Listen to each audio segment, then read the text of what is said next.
Hey, how's it going, everyone? This is Caleb from Cubo Gaming, and if you've been keeping up with this channel, then you know that I've made quite a few Astroneer guides, and for a time, that's pretty much the only videos I made. But I've never made a review on the game like I'm doing now, and making guides doesn't really make it clear on how I feel about the game, so this buyer pass will kind of expand on how I feel about the game, and if I'd recommend you to buy the game or maybe just pass on it. So what is Astroneer? Well, Astroneer is a sandbox adventure game with some elements of survival. You start out landing on a planet in your little pod, and your goal is to colonize the planet and eventually travel to the other planets in your solar system. You start off with a mining tool that allows you to collect all types of materials. The list of materials is massive, and the amount of machinery you can make is really impressive. Now, before I get into all the features that the game offers, I do want to go through my history with this game. This game really is unlike any other, and it holds kind of a special little place in my Steam library. I got this game back in 2018 when it was still in early access with a few friends, and the first couple weeks we were playing it constantly. Everything intrigued me. We all wanted to build our base up to the point where we could explore all the other planets around us and eventually colonize those too. Now, the first time we got to another planet, I had no idea where to go, and it just happens that we ended up in the most hostile planet in the solar system. But regardless, it was a lot of fun, and when you start out in this game, it's so exciting and mysterious, and pretty much everything around you just makes you want to explore more. You'll always be wondering what the other planets look like and where you'll end up wanting to settle. Oh, and another thing is I really want to give credit to the game's soundtrack. The game has music unlike any other game, and I'll let you listen so you can hear what I'm talking about.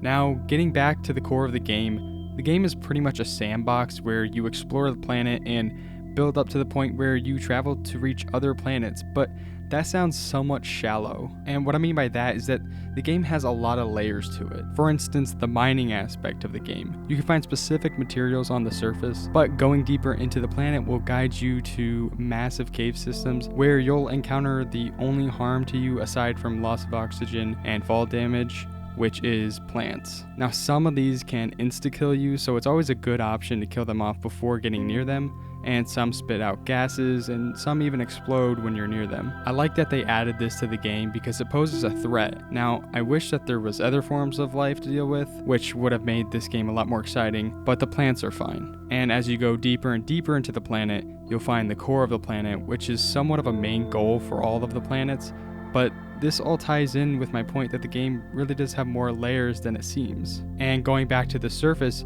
you can find other wrecked ships around you that you can salvage from, and even some destroyed rovers. And this makes you wonder if there's some kind of story to the game. And as of right now, there's really little known about the lore, but if you look at the Astroneer website, the website does give us some information on this, saying that Astroneer is set during the 25th century's intergalactic age of discovery, where astroneers explore the frontiers of outer space, risking their lives in harsh environments to unearth rare discoveries and unlock the mysteries of the universe. So without getting too much into this, it's possible that there will be some sort of lore added in the future. The game has been consistently getting updates from the devs, and they haven't forgotten about it, and they're constantly adding more stuff to keep the player base happy. The game also looks great. It's artistically designed in a way that it won't age.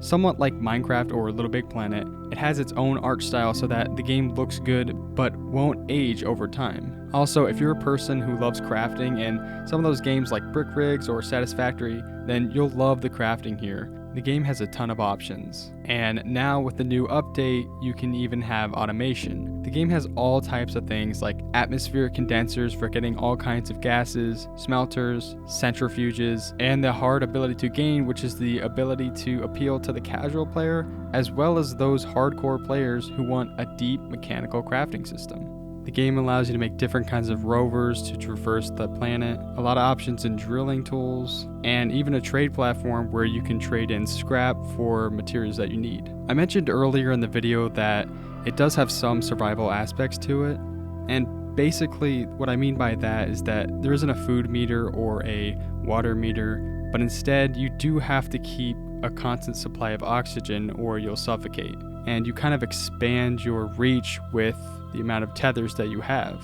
Tethers allow a supply of oxygen and allow you to kind of spread throughout the planet, which I really like this method because it kind of adds another layer of threat to the game, but also it helps you keep track of where you've been. And another element that isn't exactly survival, but really is vital to your expansion is you'll always need a supply of power.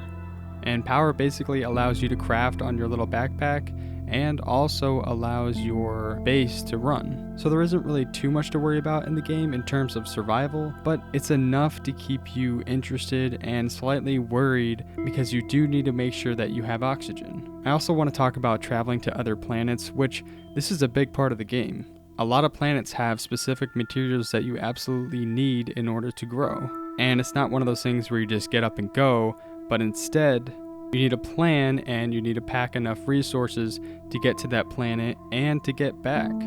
If you don't have enough fuel or you didn't plan enough and you don't have enough supplies, you could potentially die on that planet and lose everything you have, or get stranded there and have no way back. Again, this makes the experience a lot more unique, and it kind of gives you that feel that you really are out here alone and you do really need a plan when you go from planet to planet. And I don't know why, but there's always something special about coming back to your base when you've been away for a while. You kind of make your base your home, and when you're away from that, you almost feel kind of paranoid. There have been other survival / crafting space games out there, but Astroneer brings this special, creative, artistic style. It has these cute little characters. In a lot of ways, this game is kind of relaxing, and it's a nice change of pace. You don't have to go hunting or scavenging for food, but instead you kind of work together with your team to build up your plant and get better technology to explore your planet and explore your solar system. Now, I do want to mention that I've experienced, and I know that some other people have experienced,